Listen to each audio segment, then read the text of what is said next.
और अब खबरें विस्तार से। अमेरिका खुद को मिसाइलों का बादशाह समझता है, लेकिन अब एक ऐसी रिपोर्ट सामने आई है कि अमेरिका का मिसाइल भंडार तेजी से खाली हो रहा है।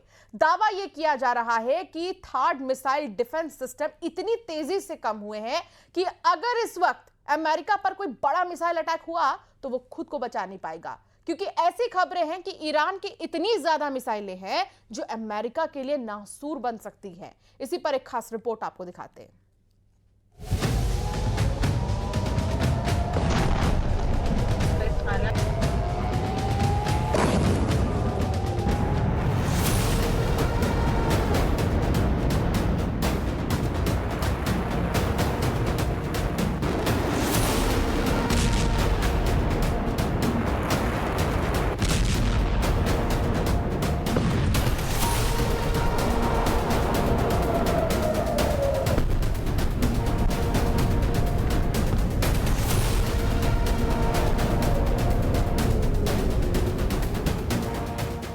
ये 13 जून और उसके बाद की तस्वीरें हैं। ईरान ने इजराइल पर इतनी मिसाइल बरसाई कि दुनिया में मिसाइल अटैक का हर रिकॉर्ड टूट गया। क्या तेल अवीव, क्या हैफा और क्या इजराइल का डिफेंस सिस्टम। ईरान की मिसाइलों ने इजराइल के हर कवच को भेदा और बता दिया कि जब उसकी मिसाइल फायर होती है तो उन्हें रोकना ना तो इजराइल के बस की बात है और ना अमेरिका के। और अब यह खबर आई है कि इजराइल को बचाने के चक्कर में ट्रंप ने अपना हाथ जला लिया है। रिपोर्ट है कि इजराइल को ईरान से बचाने के लिए अमेरिका ने जब अपना सबसे बेहतरीन missile defence system third active किया तो ईरान की मिसाइलों को रोकने में थार्ड का 20% मिसाइल स्टॉक खत्म हो गया। यानी अमेरिका ने जिस मिसाइल डिफेंस सिस्टम को रूस और चीन से बचने के लिए तैयार किया, उसकी 20% मिसाइल तो सिर्फ ईरान को रोकने में इस्तेमाल करनी पड़ी। नेतन्याहू की दरखास्त पर डोनाल्ड ट्रंप ने एक नहीं बल्कि दो third missile defence system Israel में तैनात किए हैं और इनका इस्तेमाल उन 12 दिनों में जमकर हुआ जब ईरान और इजराइल के युद्ध को दुनिया ने तीसरे विश्व युद्ध की शुरुआत के तौर पर महसूस किया।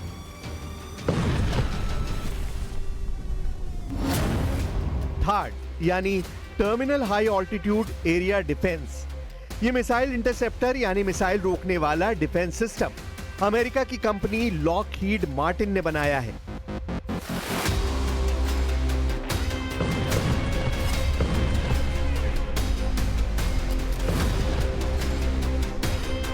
अमेरिका के रक्षा मंत्रालय यानी पेंटागन से थर्ड को लेकर कुछ सवाल पूछे गए हैं, जिससे न सिर्फ इजराइल बल्कि अमेरिका के पूरे डिफेंस सिस्टम की पोल खुलती हुई नजर आ रही है, क्योंकि यह खबर अब वर्ल्ड हेडलाइन बनकर डोनाल्ड ट्रंप और बेंयामिन नेतन्याहू को परेशान कर रही है।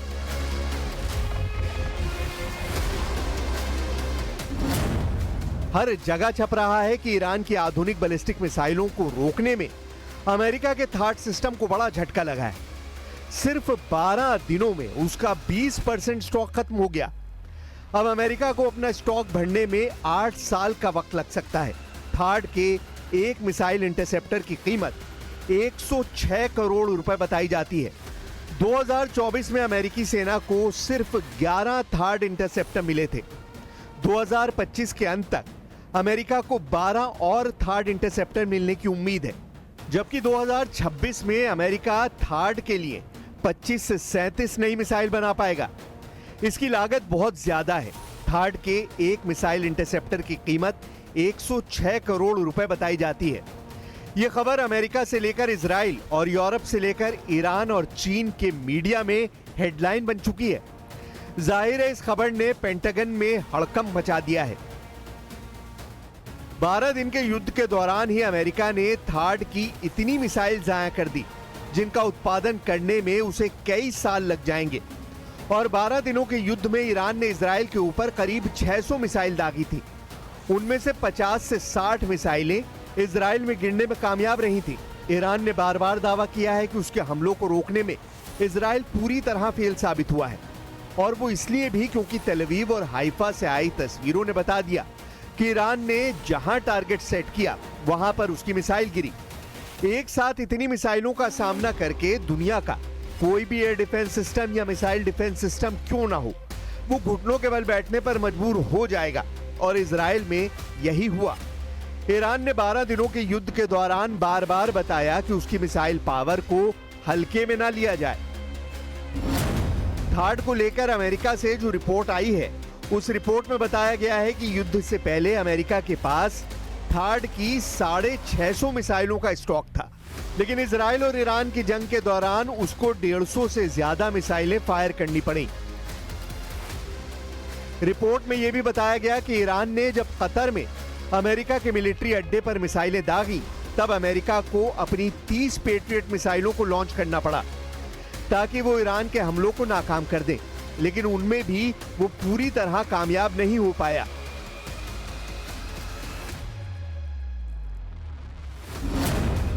रिपोर्ट के मुताबिक अमेरिका के थाड मिसाइल डिफेंस सिस्टम ने इजराइल के एरो 2 और एरो 3 इंटरसेप्टर के साथ ईरान की 574 मिसाइलों में से 201 मिसाइलों को तबाह किया। बाकी मिसाइलों को दूसरे डिफेंस सिस्टम ने नष्ट किया।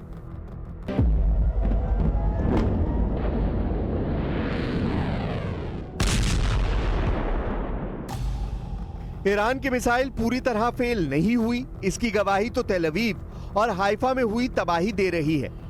इसीलिए यह कहना कि थाड या एरो पूरी तरह कामयाब रहे, यह सरासर गलत है, क्योंकि तेल अवीव के बीचों बीच ईरान की मिसाइल गिरी है, जबकि ईरान का दावा है कि उसने इजराइल के सीक्रेट अड्डे नेवतीम एयरबेस को भी टारगेट बनाया है, जहां पहले से ही थाड मिसाइल डिफेंस सिस्टम तैनात है।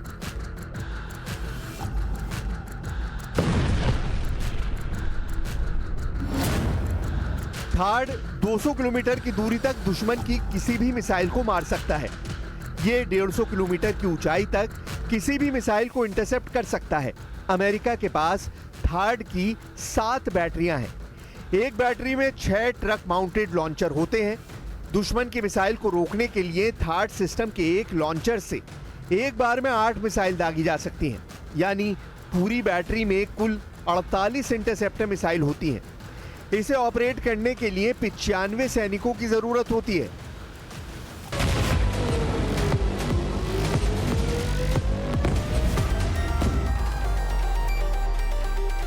इजराइल में ऐसे 2-2 सिस्टम तैनात हैं, लेकिन क्या ये काफी साबित हुए? बिल्कुल नहीं। हाइफा और तेल अवीव में गिरती हुई मिसाइलों ने बताया कि ईरान एक बार में सैकड़ों मिसाइल फायर करने की ताकत रखता है, और उनको रोकना न इजराइल के बस की बात है और ना ही अमेरिका इसमें 100% कामयाब रहा। अमेरिका के थाड सिस्टम को इससे पहले दक्षिण कोरिया में तैनात किया जा चुका है, ताकि उत्तर कोरिया की मिसाइलों से उसे बचाया जा सके। इसके लिए इस सिस्टम के बारे में कुछ बातें जान लीजिए। अमेरिका के थाड मिसाइल सिस्टम को बैलिस्टिक मिसाइलों को मार गिराने के लिए 1987 में तैयार किया गया था। थाड का रडार आसपास की मिसाइल को उसकी लॉन्चिंग स्टेज में ही पकड़ लेता है और टारगेट को शुरुआत में ही खत्म कर देता है। युद्ध के हालात में इस सिस्टम को सिर्फ 5 मिनट में एक्टिव किया जा सकता है। अमेरिका के एक थाड मिसाइल डिफेंस की एक बैटरी यानी 6 लॉन्चर्स के साथ इस सिस्टम की कीमत करीब 25,000 करोड़ रुपए है। सऊदी अरब ने 2018 में अमेरिका से 44 थाड लॉन्चर और मिसाइल खरीदने के लिए एक समझौता किया था। इस सौदे की कीमत 1.25 लाख करोड़ रुपए के करीब थी। इस तरह आप अंदाजा लगा सकते हैं कि अमेरिका का ये मिसाइल डिफेंस सिस्टम कितना महंगा है, और हर देश ऐसे सिस्टम खरीदने की हैसियत नहीं रखता। 12 दिन के युद्ध में एक तरफ तेल अवीव दहला तो दूसरी तरफ तेहरान, दुनिया की 2 राजधानी 12 दिन की जंग में बड़े बड़े धमाकों की गवाह बनी। एक तरफ ईरान के हमले और दूसरी तरफ इजराइल के अटैक।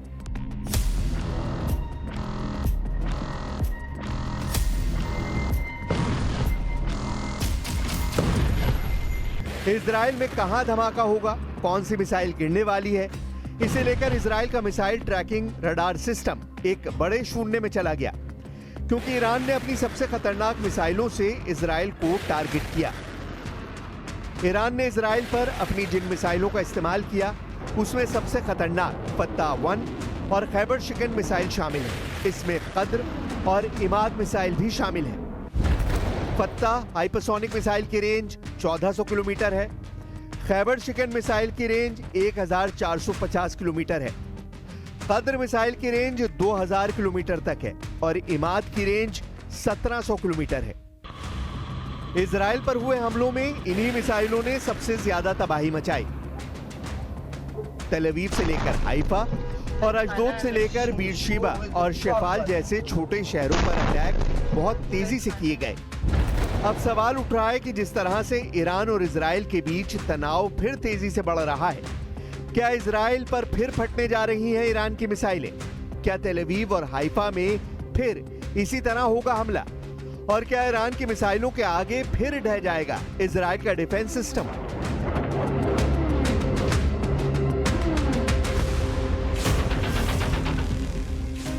युद्ध के दौरान नेतन्याहू को अपनी एरो डिफेंस सिस्टम को लेकर भी बुरी खबर मिली थी।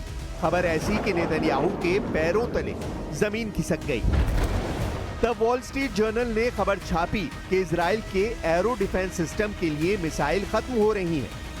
यह खबर ऐसी है कि नेतन्याहू अपना माथा पकड़ने को मजबूर हो गए।